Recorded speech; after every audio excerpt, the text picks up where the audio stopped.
Hello everyone, this is Faizan Khan. আজকে একটা different topics নিয়ে আপনাদের সাথে কথা বলবো, বাবাদেরকে নিয়ে।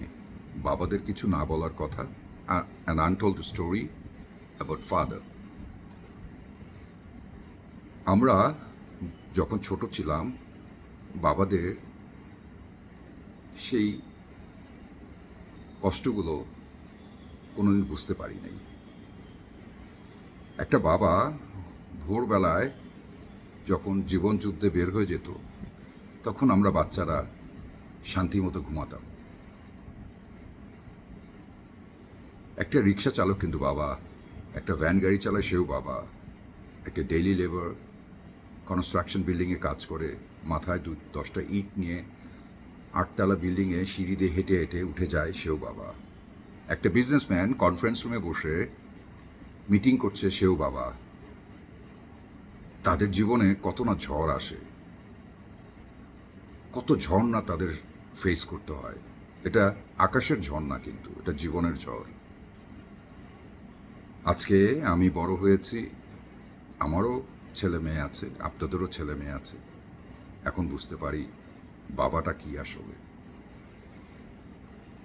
বাবা আমাদের স্বপ্নের জন্য নিজের স্বপ্ন কবর দিয়ে দিয়েছিল, নিজের ভালোবাসা, নিজের আশা সব কবর দিয়ে দিয়েছিল, যেন আমরা বড় হয়ে যেন ভবিষ্যৎটা আমাদের উজ্জ্বল হয়।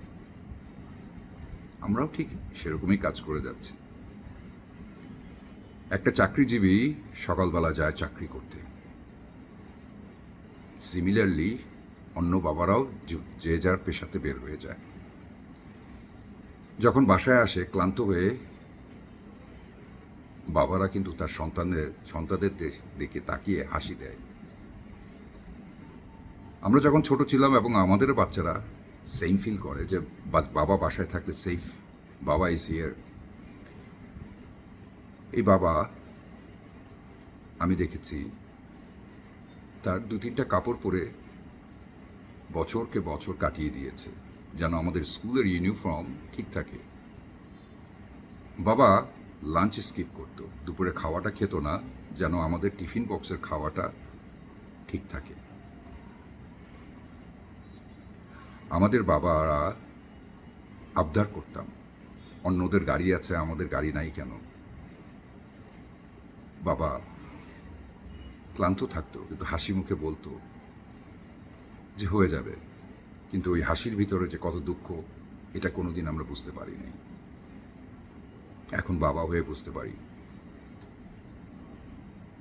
বাবারা আমাদের ভবিষ্যতের জন্য অনেক কিছুর সম্মুখীন তাদের হতে হয়েছে। আমাদের পড়াশোনা, আমরা যাতে সুস্থ থাকি, আমাদের পরিবার যেন ভালো থাকে, সব কিছুর জন্য বাবা সকালবেলা বের হয়ে সব ঝড়গুলো ফেস করত। একটা বাবার জীবনে অনেক কিছু আসে, অপমান বোধ আসে, চাকরিতে অপমান হতে হয়, ব্যবসাতে অপমান হতে হয়, ঋণ নিতে হয় ব্যাংকের থেকে, মানুষের থেকে। রিক্সা চালক একটা বকা খায়,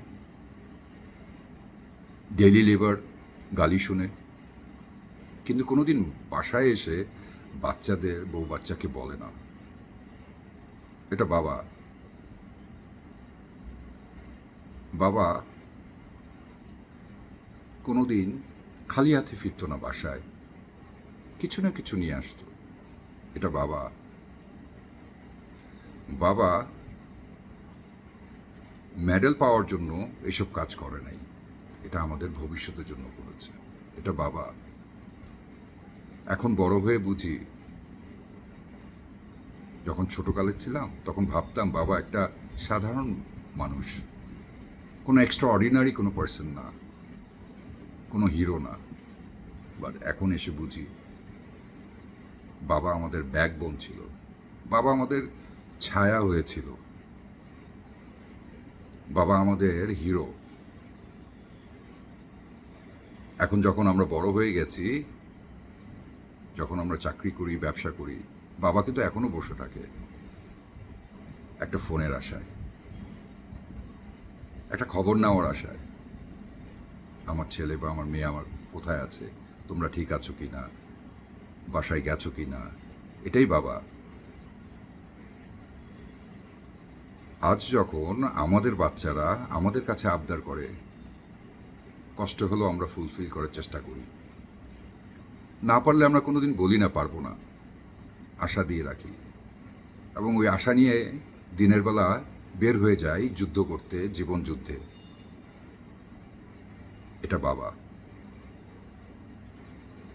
বাবারা কোনো দিন বাচ্চাদের বলে না যে আমার উপরে অনেক কষ্ট হচ্ছে। আমি আজকে অনেক অপমান হয়েছি, আজকে আমি অনেক ঋণে পড়ে গেছি, আমার আজকে বিজনেসে অনেক লস হয়ে গেছে, আমি রিক্সা চালাতে গিয়ে ব্যথা পেয়েছি, আমাকে মেরেছে, আমি কনস্ট্রাকশন ওয়ার্কার, ডেলি লেবার, আমি ঠিকমতো কাজ করতে পারি না, শক্তি ছিল না, আমাকে কাজ থেকে বের করে দিয়েছে। সেটা কিন্তু বাবারা এসে বাসায় বাচ্চাদের বলে না। বাচ্চাদের সবসময় বলে যে আমি সব করে দেব, তোমরা পড়াশোনা ঠিক করো, তোমাদের ভবিষ্যৎ ঠিক করো। এটাই বাবা। আজকে কোনো ফাদার্স ডে না, আজকে আমি এই কথাগুলো শেয়ার করলাম। Every day is a father's day. Ladies and gentleman, আপনারা আমার এই ভিডিওটা যদি ভালো লেগে থাকে কাইন্ডলি সাবস্ক্রাইব করবেন। আর আমরা যারা বাবাদেরকে ধন্যবাদ জানাতে পারি নাই, তাদেরকে একটা বার কল দিয়ে বলবেন, থ্যাংক ইউ বাবা, তুমি যে স্যাক্রিফাইস করেছো, আমি আজকে বাবা হয়ে সেটা আমি রিয়েলাইজ করতে পেরেছি। কাইন্ডলি কমেন্টস করেন আপনি আপনার বাবাকে কতটুকু ভালোবাসেন, কতটুকু মিস করেন। ভালো থাকবেন সবাই।